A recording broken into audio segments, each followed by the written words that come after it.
Bismillahirrahmanirrahim. On the demand of Shivans from Banaras Hindu विश्वविद्यालय, ये problem differential calculus की homogeneous linear ordinary differential equation से related है। Problem है x cube d cube y over d x cube plus 2x square d two y over d x square plus 2y is equal to 10x plus 1/x। सबसे पहले तो हम यहाँ पर variable को यानी इंडिपेंडेंट वेरिएबल जो कि x है इसको चेंज करेंगे, डिपेंडेंट वेरिएबल में कन्वर्ट करेंगे ताकि ये जो यहाँ पर वेरिएबल कोफिशिएंट आ रहे हैं यानी मल्टीप्लाई हो रहा है यहाँ पर x क्यू का x स्क्वायर से, तो यहाँ से के कांस्टेंट कोफिशिएंट का डिफरेंशियल इक्वेशन बन जाए और हम उसको आसानी से सॉल्व कर सकें। और यहाँ पर ये भी देखने में है कि जितना ऑर्डर का डिफरेंशियल कोफिशिएंट है यहाँ पर उतनी ही x की पावर है। ऐसे में ये homogeneous linear ordinary differential equation होता है और इसको सॉल्व करने के लिए सबसे पहले जो सब्स्टिट्यूशन हमें पुट करना पड़ता है वो है x is equal to e to the power z, यानी इंडिपेंडेंट वेरिएबल जो x है वो z कमांड संभाल लेगा और साथ में ही ये डिफरेंशियल इक्वेशन जो हमें वेरिएबल कोफिशिएंट का नज़र आ रहा है वो कांस्टेंट कोफिशिएंट का होगा और जिसको हमें सॉल्व करना बहुत ही आसान हो जाएगा। तो ये देखेंगे कैसे रिड्यूस होगा, लेकिन हमें पहले से z की वैल्यू यहाँ से निकाल के रख लेनी चाहिए। तो इसके लिए दोनों साइड log लेंगे तो log x हो जाएगा, यहाँ पर log यहाँ पर लेने पर log e to the power z, और log में चूँकि बेस यहाँ पर e है और पावर आगे आ जाती है log में, तो z इंटू log e और बेस e जब ये दोनों इक्वल होता है तो वैल्यू 1 होती हैं। तो z जो है यानी हम कह सकते हैं कि log x रख देंगे, z की वैल्यू log x आगे चल के जो मिलेगी रख देंगे। तो जब इतना हम लोग पुट करते हैं x बराबर e to the power z और सॉल्व करके हम लोग जब देखते हैं तो x d y over d x की जगह पर हम लिख सकते हैं d y over d z लिख सकते हैं अगर ये सब्स्टिट्यूशन हम पुट करते हैं। इसे शॉर्ट नोटेशन में अगर लिखना चाहें तो उसको हम कैपिटल डी से डिनोट कर दें, डी ओवर डी जेड को, तो डी वाई इतना लिख देंगे। इसी तरीके से x square d two y over d x square बन जाता है डी माइनस 1 वाई बन जाता है। इसी तरीके से x cube d cube y over d x cube बन जाएगा डी माइनस 1 डी माइनस 2। अगर आपको प्रॉब्लम होगी ये कैसे आ गया तो इसके लिए अलग से वीडियो बना देंगे या इसमें इसी डिस्क्रिप्शन में लिंक डाल सकते हैं। तो ये जो है आपका इतना रख के आप लिख सकते हैं इतना, और इसको यहाँ पर शो करने की जरूरत नहीं, ये इतना हो जाएगा कैसे इस तरीके से। तो इसको डायरेक्ट वैल्यू हमने पुट करना है जो गिवन डिफरेंशियल इक्वेशन है, इसमें वैल्यू हम लोग पुट कर देंगे गिवन डिफरेंशियल इक्वेशन में ये वैल्यू, यानी तो ये value putting this value in given differential equation 1। तो इस इक्वेशन को सबसे पहले लिख के और इक्वेशन नंबर 1 डाल दीजिएगा। हम यहीं पे इसको इक्वेशन नंबर 1 डाल दे रहे हैं और ये वैल्यू सपोर्ट कर रहे हैं। ये d cube x cube d cube y over d x cube की जगह पर ये वाली वैल्यू जो है हम यहाँ पर रख देंगे। तो ये हो जाएगा d minus 1 d minus 2 y और प्लस 2 तो लिख लीजिए, और x square d two y over d x square को डी माइनस 1 वाई यहाँ पर वैल्यू पुट कर देंगे। तो ये वैल्यू हो जाएगी डी माइनस 1 वाई और प्लस 2 वाई को एज इट लिख देंगे विदाउट एनी चेंज 10, और ये x प्लस और x चूँकि इंडिपेंडेंट वेरिएबल चेंज हो चुका है, x चेंज होके z ने जगह इसकी ले लिए, तो x की वैल्यू रख देंगे e to the power z रख देंगे, प्लस 1/x है तो वहाँ पर भी x की जगह पर e to the power z put कर देंगे। यहाँ पर इंडिपेंडेंट वेरिएबल चेंज होके z में कन्वर्ट हो चुका है। अब इस पूरे में से हम राइट हैंड साइड में y को बाहर ले लेंगे तो और इसका अंदर आपस में मल्टीप्लिकेशन भी कर दिया जाएगा। तो इसका इंटू करेंगे तो ये सॉल्व करने पर हमें मिलेगा, इन दोनों का इंटू करेंगे, डी स्क्वायर माइनस का 3d प्लस का 2 आ जाएगा। वाई को हमने राइट हैंड साइड में बाहर ले लिया है और 2d यहाँ पर डी का अंदर ले जाएं तो डी स्क्वायर माइनस का डी हो जाएगा और प्लस का 2, वाई को हमने बाहर लिया है और 10 e to the power z और प्लस इसको और ऊपर रखेंगे तो e की पावर माइनस का z हो जाएगी, की पावर माइनस का z हो जाएगी। इसमें हम d का अंदर मल्टीप्लिकेशन कर देंगे तो ये वैल्यू हो जाएगी D cube minus 3 D square plus 2d और इस ब्रैकेट को हटा देंगे, 2 का अंदर इंटू करेंगे, प्लस 2d स्क्वायर माइनस का 2d प्लस का 2, y is equal to 10 times e to the power z plus e to the power minus z। इस टर्म को एज इट हमने लिख दिया है राइट हैंड साइड में जो लिखा हुआ था। अब डी क्यू का एक ही टर्म है तो इसको तो ऐसे लिख दीजिए, डी स्क्वायर के ये 2 टर्म हैं और इनका डिफरेंस माइनस का हो जाएगा डी स्क्वायर और डी के ये प्लस और माइनस ये दोनों कैंसिल हो जाएंगे और सिर्फ बचेगा प्लस का 2, जिसको हमने यहाँ पर लिख दिया है और इसमें y से मल्टीप्लाई हो रहा है, ये रिड्यूस होकर हमारा डिफरेंशियल इक्वेशन आ गया है। ये 10 e to the power z plus e to the power minus z, पूरा ये डिफरेंशियल इक्वेशन आ गया है। इसको सॉल्व करने के लिए इसके 2 पार्ट होंगे, यानी y की वैल्यू y का कॉम्प्लीमेंट्री फंक्शन निकलेगा और दूसरा पर्टिकुलर इंटीग्रल। तो सबसे पहले हम यहाँ पर इसके कॉम्प्लीमेंट्री फंक्शन फाइंड करने के लिए एक्सिलरी इक्वेशन लिखेंगे। सबसे पहले एक्सिलरी इक्वेशन लिखेंगे, the auxiliary equation, the auxiliary equation is, तो यहाँ पर जहाँ पर भी हमें d मिलेगा वहाँ पर m रख देंगे तो ये m cube minus m square plus 2 हो जाएगा,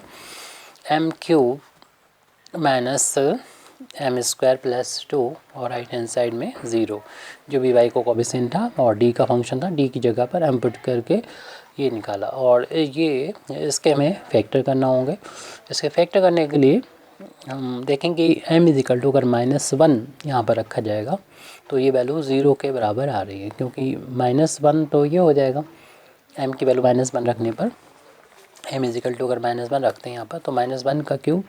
माइनस हो जाएगा और -1 का स्क्वायर जो कि माइनस होता है और माइनस पहले से लगा हुआ है और प्लस का 2, तो ये वैल्यू 0 के बराबर आ रही है, जिसका मतलब m प्लस 1 को उधर ले जाएंगे, m प्लस 1 इसका एक फैक्टर हो जाएगा, m प्लस 1 इसका एक फैक्टर हो जाएगा तो वो m प्लस 1 हमने यहाँ पर लिख दें, 3 पावर है तो 3 बार यहाँ पर m प्लस 1 लिख दें, m प्लस 1। वैसे तो डिवाइड करके भी आप दूसरा फैक्टर निकाल सकते हैं।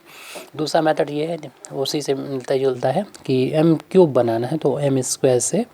मल्टीप्लाई कर लेंगे यहाँ पर तो m क्यूब मिल जाएगा, लेकिन साथ में m स्क्वायर भी मिलना है, प्लस का हमें तो चाहिए माइनस का, तो जब हम माइनस का 2 टाइम्स m स्क्वायर करेंगे यानी 2m का इंटू करेंगे तो m स्क्वायर हो जाएगा, तो m स्क्वायर इनका डिफरेंस मिल जाएगा और माइनस का फिर 2m मिलेगा, जबकि हमें 2m नहीं लाना तो प्लस का अगर हम 2 से इंटू कर देंगे 2m से 2m कैंसिल होके प्लस का 2 फिर आ जाएगा। अगर ये समझ में ना आ रहा हो तो आप क्या करें कि m प्लस 1 को यहाँ पर लिख लें और इसको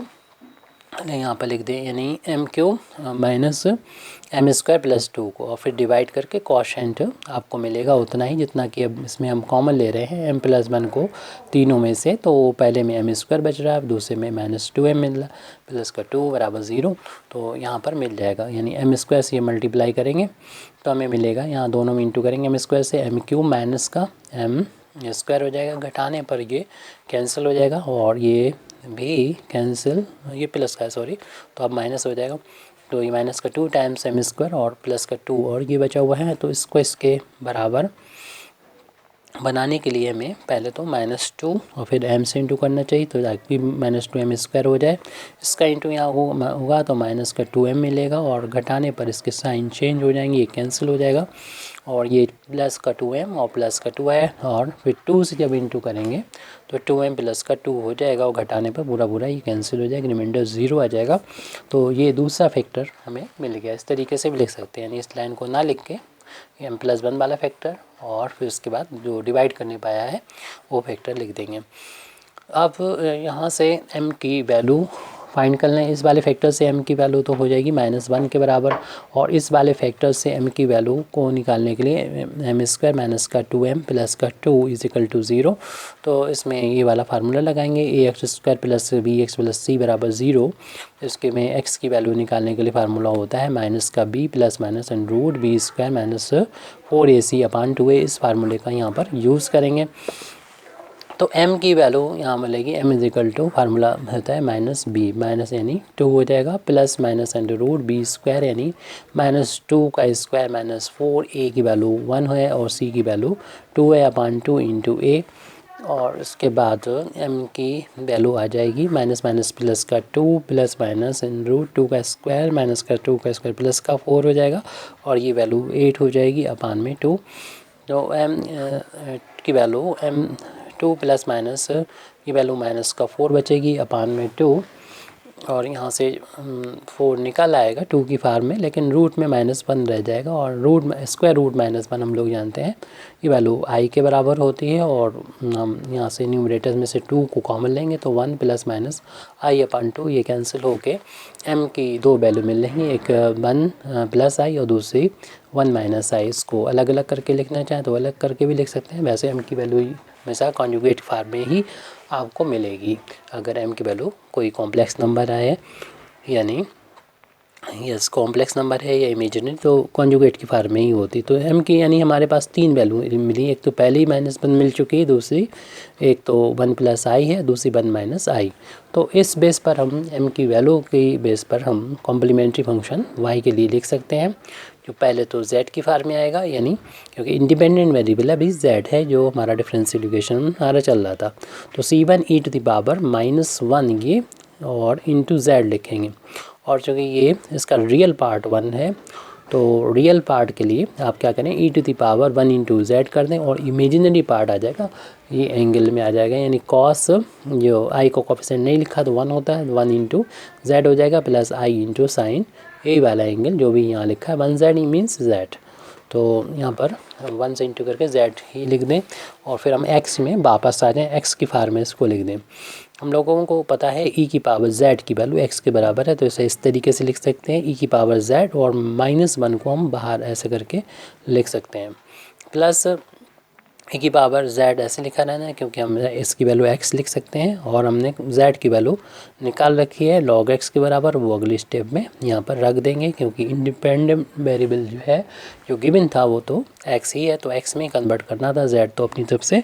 माना था हमने, ताकि ये हमारा डिफरेंशियल इक्वेशन जो है वो कोफिशिएंट जो है कांस्टेंट बन जाए, जैसे कि यहाँ पर लास्ट में है सभी के कोफिशिएंट 1 मतलब कांस्टेंट आए हैं डी के, इसलिए और आसानी से हम लोगों ने इसको सॉल्व कर रहे हैं। तो c1 इंटू ये वैल्यू x के बराबर है, इसकी पावर -1 प्लस ये वैल्यू x के बराबर है, और z की जगह पर हम लोगों ने log x रखना है, जिस शुरुआत में हम लोगों ने निकाल के भी रखा है z की वैल्यू को। तो i इंटू साइन z की वैल्यू को रख दें log x के बराबर। इसे और सॉल्व करना चाहते हैं तो प्लस में करने के लिए नीचे लिए हैं, तो इस तरीके से कॉम्प्लीमेंट्री फंक्शन की वैल्यू आ जाएगी c1/x प्लस का x इंटू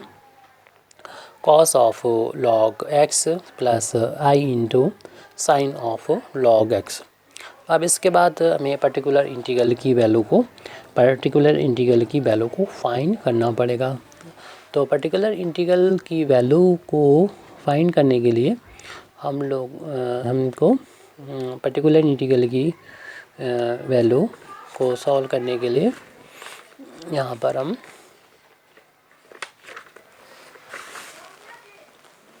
एक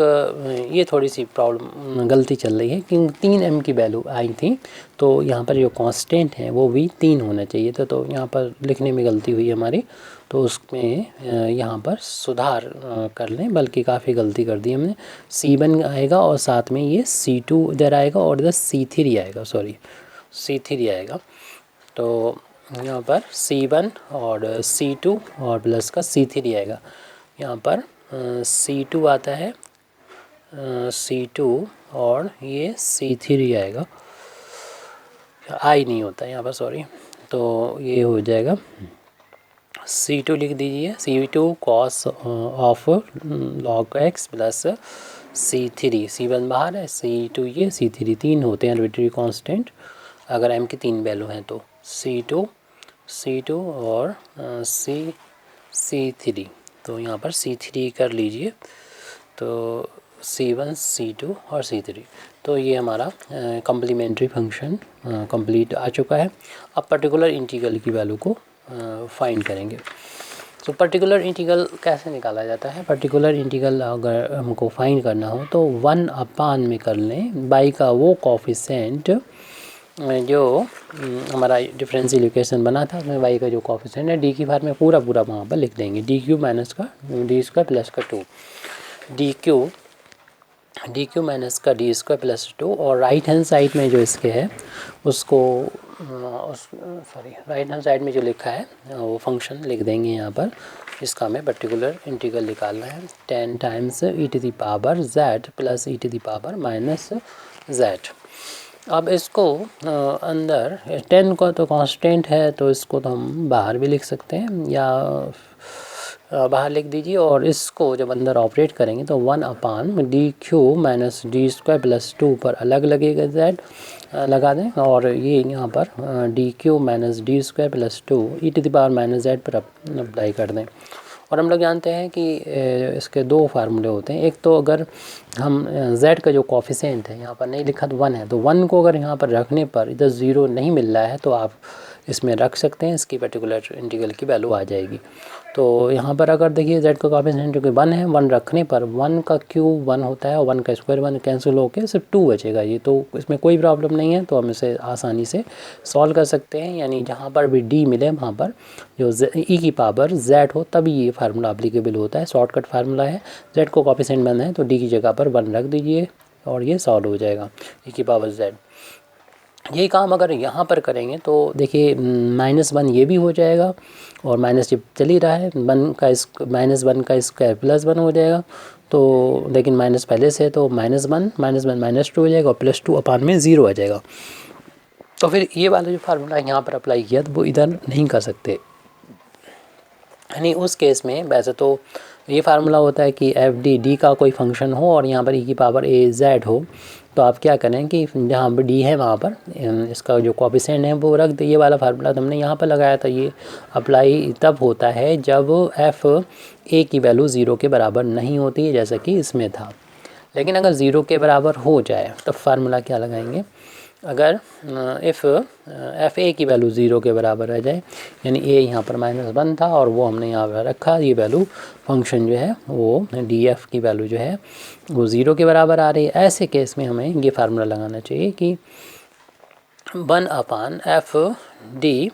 ई टू द पावर az लिखा हो, तो आप क्या करें कि जहाँ पर भी फंक्शन में जहाँ d मिले वहाँ पर d + a रख देना है और e to the power az इधर लिख दिया जाएगा और यहाँ पर सिर्फ 1 लिख के फिर सॉल्व किया जाएगा। तो इसी प्रोसीजर को हम यहाँ पर बता दे रहे हैं, क्योंकि ये वाली सिचुएशन यहाँ पर सेकंड वाला फार्मूला लगेगा इसमें। तो यहाँ पर क्या करें आप e to the power -z को शुरू में लिख दें, यानी इसको अपनी सॉल्व करना है हमें, जो हमें पी आई निकालना होगा पर्टिकुलर इंटीग्रल इसका ही निकालना होगा। यानी यहाँ पर 1 छोड़ जाइए और जहाँ जहाँ पर भी d मिले वहाँ पर d प्लस कर दें जो z को कोफिशेंट है। z को कोफिशेंट जो कि -1 है, तो यहाँ पर -1, लेकिन इसका हमें करना होगा क्यूब करना होगा और d +1 इस फार्मूले के अकॉर्डिंग d +1, लेकिन वो अलग बात है, इसकी a की वैल्यू -1 है यहाँ पर और इसका करना होगा स्क्वायर जैसे कि यहाँ लिखा हुआ है। और फिर उसके बाद में प्लस का 2 है तो प्लस का 2 लिख दें और उसके बाद हमें यहाँ पर 1 छोड़ना है, तो इस 1 को हमने यहाँ पर लिख दिया और एक बड़ा सा ब्रैकेट ये लगा लेते हैं और पूरे ब्रैकेट को इसको 1 कर देते हैं, क्योंकि 10 से पूरे में मल्टीप्लाई हो रहा है। अब इस पर्टिकुलर इंटीग्रल जो चल रहा था हमारा ऊपर, उसको सॉल्व कर रहे हैं 10 टाइम्स। अच्छा 10 का अंदर मल्टीप्लाई कर दें तो ये ब्रैकेट में लगाने की जरूरत नहीं पड़ेगी, तो हमने 10 का अंदर मल्टीप्लाई कर दिया तो 1/1 का क्यूब 1 हो जाएगा, 1 का स्क्वायर 1 प्लस का 2 और e to the power d तो पहले वाला था, प्लस 10 का मल्टीप्लाई यहाँ पर हो जाएगा और e की पावर -z भी मौजूद है और 1/, अभी इससे थोड़ा सा सॉल्व करना पड़ेगा। ये हो जाएगा d +- के इंटू माइनस हो जाएगा, यानी d - 1 का क्यूब तो डी माइनस वन का होल ऑफ क्यू और माइनस डी माइनस वन का स्क्वायर प्लस का 2, इसको हम लोग सॉल्व कर लेंगे आराम से। और 1 यहाँ पर लिखा हुआ है, ये -1 + 1 कैंसिल हो जाएगा, तो 10 into 1/2 e to the power minus e की पावर सॉरी जेड है प्लस का, plus 10 times e to the power minus Z, इसका होल ऑफ क्यूब ओपन करेंगे जब तो डी का क्यूब हो जाएगा -1 का क्यूब हो जाएगा, -3 इंटू डी स्क्वायर हो जाएगा और 1 ऐसे ही, और प्लस 3 इंटू डी ऐसे ही 1 का स्क्वायर। क्यूब वाला फार्मूला अप्लाई कर दिया। दूसरा फार्मूला और होता है, हमने दूसरा वाला कई दो फार्मूले होते हैं, उनमें से एक ये वाला लगाया है जो आपके सामने है। माइनस फिर इसका होल ऑफ स्क्वायर ओपन करेंगे तो इसका होल ऑफ स्क्वायर हो जाएगा डी स्क्वायर प्लस 1 का square minus 2 into D, 2 into 1 into D, और प्लस का 2 है उसको भी यहाँ पर लिख दें, और ये जो 1 था वो इसको यहाँ पर लिख दिया है हमने। ये कैंसिल हो जाएगा, 2 से 5 टाइम्स कैंसिल होगा तो 5 e to the power Z, ये तो सॉल्व हो चुका है। 10 e to the power minus Z, बस इस वैल्यू को और सॉल्व करना है थोड़ा सा। डी की पावर 3 है, उसको ऐसे लिख दिए, 1 की पावर 3 करेंगे 1 आ जाएगा, माइनस का 3 डी स्क्वायर प्लस का 3 डी हो जाएगा, और इस ब्रैकेट को ओपन करेंगे, अंदर के साइन चेंज हो जाएंगे, यानी माइनस का डी स्क्वायर माइनस का 1 प्लस का 2d और प्लस का 2 यहाँ पर लिखा हुआ है, और 1 इस तरफ लिख लें यहाँ पर। तो डी स्क्वायर जो है 2d, अगले स्टेप में देखते हैं हम लोग, 5 e to the power Z plus 10 e to the power minus Z, 1 upon D cube का एक ही टर्म नज़र आ रहा है, उसको लिख लेंगे डी क्यू को, और फिर डी स्क्वायर के टर्म देखेंगे, ये 2 टर्म है और इनका साइन, ये डी स्क्वायर के, तो डी स्क्वायर के 2 टर्म है और दोनों ही माइनस के हैं, तो माइनस के 4 टाइम्स डी स्क्वायर आ जाएगा। अब डी के टर्म को हमें देखना पड़ेगा, प्लस का 2d है यहाँ पर, और ये यहाँ पर माइनस का सॉरी प्लस का ही 5d और 3d और ना, तो ये 5 टाइम्स d हो जाएंगे, प्लस 5d हो जाएंगे। 1 माइनस का ये है, माइनस का ये, माइनस का ये है, माइनस माइनस 2 हो जाएंगे, और प्लस का 2 ये पहले से मौजूद है, तो ये दोनों कैंसिल हो जाएंगे। अब हमें इस अलजेब्रिक से समझे 1 को, और जब अलजेब्रिक होता है यानी पॉलिनोमियल होता है, तो पॉलिनोमियल को में क्या करते हैं कि डी की पावर को पहले असेंडिंग ऑर्डर में यहाँ पर लिख लीजिए, तो इस टर्म को पहले लिख दें, इसको लास्ट में लिख दें, बीच वाला ऐसे ही रहेगा।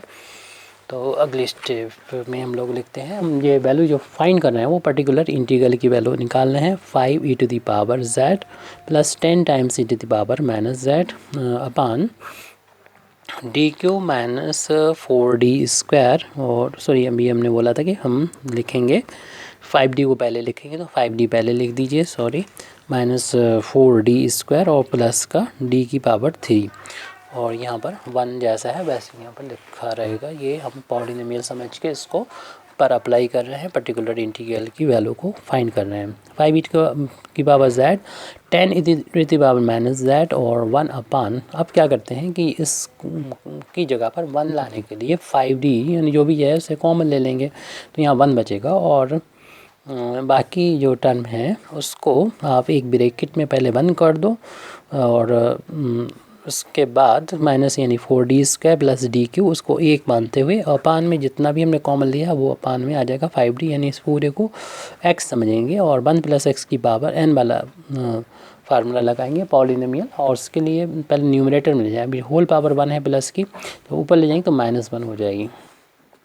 5 e to the power Z plus 10 times e to the power minus Z, upon में ये 5 और डी ये ऑपरेटर है 1/d वो चलता रहेगा। इस ब्रैकेट को हम जब ऊपर ले जाएंगे तो 1 प्लस ये minus 4d square plus D cube अपान 5d है, तो होल पावर -1 है, और इसमें से हम डी को कॉमन लेके इस पहले डी से कैंसिल कर देंगे एक काम ये, फिर बाद में हम पॉलिनोमियल लगाने के बाइनोमियल थ्योरम लगाने की कोशिश करेंगे। 5 से 10 को कैंसिल कर देंगे 2 टाइम्स, 2e⁻ माइनस का z है ये, और 1/d चल रहा है ऑपरेटर, और इसमें जैसे कि मैंने बोला कि हम d को कॉमन लेके कैंसिल कर देंगे, तो ये टर्म आ जाएगा -4d प्लस का d²/5। अब इसको x समझें, और ये 1 + x⁻n का फार्मूला हम लोग बाइनोमियल थ्योरम से जानते हैं कि 1 + x⁻n का फार्मूला, n की वैल्यू जो कि पॉजिटिव इंटीजर नहीं है यानी कोई भी इंडेक्स है तो इसमें नंबर ऑफ टर्म इनफाइनाइट होते हैं। फार्मूला ये होता है 1 + nx n-1 2x² plus and so on, इसी तरीके से नंबर ऑफ टर्म इनफाइनाइट होते हैं। ये एक्सपेंशन होता है इसका, इसमें फैक्टोरियल 1 कर सकते हैं, 2 इस तरीके से आगे बढ़ता जाएगा, फैक्टर एक एक बढ़ता जाएगा और पावर x की एक एक बढ़ती जाएगी। हालांकि हमें ज़्यादा नहीं लिखना है क्योंकि ये डी ऑपरेटर है, और जब 1 पर ऑपरेट हो जाएगा तो 1 चूँकि कांस्टेंट है एक बार में ही डिफ्रेंसिएशन इसका 0 हो जाएगा, तो आगे हमें और ज़्यादा पावर का लिखने की ज़रूरत नहीं। हायर डेरिवेटिव तो 0 कर ही देंगे इसको, जब फर्स्ट डेरिवेटिव ही 0 कर दे रहा है इसको, तो 2e⁻−z, और जब हम इसमें बाइनोमियल थ्योरम लगा देंगे हमारे ये 2 ही टर्म लिखना काफ़ी है, तो फर्स्ट टर्म यानी 1 आएगा, सेकंड टर्म n की जगह पर हमारा -1 है, और x की जगह पर ये है यानी -4d प्लस का d²/5, क्योंकि एक डेरिवेटिव ही इस 1 को 0 बना देगा, इसलिए अगले टर्म लिखने की हमें ज़रूरत भी नहीं, ये भी नहीं लिखेंगे, सिर्फ ये दोनों टर्म लिखें, और 1 इस पर ये 1 पर ऑपरेट, ये 1 पर ऑपरेट हो जाएगा। 5e⁻z प्लस 2e⁻−z, और यानी ये जब 1 यहाँ पर आएगा तो ये 1 × 1 1 हो गया, और ये माइनस ये 1 यहाँ लिख दिया हमने, और -4d प्लस d²/5, और ये 1 और प्लस एंड सो ऑन, ये 1 पर ऑपरेट होके इतना हो गया, प्लस 5e⁻z प्लस 2e⁻−z, और देखेंगे कि जब इस 1 इस पर ऑपरेट होगा तो एक बार डिफ्रेंसिएशन करेंगे z के रिस्पेक्ट में 1 का तो 0 हो जाएगा, कांस्टेंट तो हमारे ये -4 ऐसे रहेंगे, ये वैल्यू 0 हो जाएगी। इसी तरीके से जब 2 बार डिफ्रेंसिएशन करेंगे तो भी 0 हो जाएगा, 1 का अपान में 5 कांस्टेंट है लिखा रहने दें। जब ये 0 हो गया तो सारी टर्म आगे के 0 होंगे, क्योंकि वो तो और हाइयर डेरिवेटिव होंगे, डी की पावर उसमें ज़्यादा ही होगी। 5e⁻z प्लस 2e⁻−z, सिर्फ हमारे पास ये 1 बचा, ये सारी वैल्यू 0 हो गई, लेकिन हमारे साथ एक डी और चल रहा था अपान में, देखिए गलती और हो गई हमसे, 1/d चल रहा था, उसको हमने यहाँ पर नहीं लिखा, आप लोगों ने डिटेक्ट कर लिया होगा, तो 1/d अब लिख दे रहे हैं यहाँ पर, ये गलती हो रही है, 1/d को यहाँ पर लिख दें, तो 1/d, और इसको हमें 1/d का मतलब आप लोगों को पता ही होगा कि d का मतलब डेरिवेटिव होता है, तो 1/d का मतलब इंटीग्रेट करना होता है, इसका एंटी डेरिवेटिव होता है, और ये यहाँ पर इंडिपेंडेंट वेरिएबल z, तो z के रिस्पेक्ट में इसको इंटीग्रेट करना पड़ेगा। 5e⁻z प्लस 2e⁻−z, तो 1 का इंटीग्रेशन तो z के रिस्पेक्ट में z हो जाएगा, और अब हम अपना जो पर्टिकुलर इंटीग्रल की वैल्यू चल रही है इसको अपने जो वेरिएबल गिवन था क्वेश्चन में वहाँ पर लेके आएंगे, क्योंकि z अपनी तरफ से माना हुआ था, हमने e⁻z को x रखा था, तो उसकी वैल्यू को वापस कर देंगे, ये वैल्यू इसी तरीके से x⁻−1 हो जाएगी, क्योंकि इसे लिख सकते हैं e⁻z⁻−1, तो e⁻z यहाँ पर x लिख दिया, -1 ये है, और x यहाँ पर z की यहाँ पर log x हम लोगों ने पहले ही निकाला था, ये वैल्यू हम लोग रख देंगे। अब दोनों वैल्यू आ चुकी हैं, CF की भी और PI की भी, इस तरीके से हम कह सकते हैं solution of given differential equation. Given differential equation is y जिसमें 2 पार्ट थे, complementary function plus particular integral, तो कम्प्लीमेंट्री फंक्शन की वैल्यू पीछे से देख के लिख देते हैं, कितनी निकाली थी, कितनी फाइंड की थी हम लोगों ने, पर्टिकुलर इंटीग्रल की वैल्यू निकाली थी c1/x प्लस का x टाइम्स c2, और था cos ऑफ log x प्लस c3 sine of log x, ये तो कम्प्लीमेंट्री फंक्शन जो था उसकी वैल्यू यहाँ पर लिखी हुई है। अब इसके बाद हमें लिखना होगा पर्टिकुलर इंटीग्रल, जो भी हम लोगों ने लास्ट में निकाला था। ये वैल्यू है 5x और 5x प्लस 2 चल रहा है, और x की पावर -1 इंटू log x है। इसको अगर हम प्लस पॉजिटिव करना चाहें तो अपान में भी इसको लिखा जा सकता है, इसको हम अपान में लिख सकते हैं। तो इसको हम साथ में भी इसके लिख दें, यानी c1 अपान x प्लस 2 log x अपान में x, तो x 1 अपान x कॉमन भी ले सकते हैं, और ये x मल्टीप्लाई में आ रहे हैं, ये तीनों टर्म को फिर कॉमन ले लेंगे x को इन तीनों से। x इन दोनों में से कॉमन है, इसमें से भी x अगर बाहर निकाल लें तो x बाहर लेने पर बचेगा c2 cos of log x plus का c3 sine of log x, और हमने जब इसमें से x बाहर निकाल दिया तो 5 बचा, और उसको एक ब्रैकेट में क्लोज कर दें, और इसमें से हमने x को अपान में x को 1 अपान x को कॉमन ले तो c1 प्लस का 2 log x आ गया, और इस वाले टर्म को एज इट नोट कर दीजिए x c2 cos of log x plus का c3 sine of log x plus 5। इस तरीके से हमारी ये प्रॉब्लम कंप्लीट होती है। Thank you very much indeed for listening me. वाखिर दावाना अल्हम्दुलिल्लाहि रब्बिल आलमीन।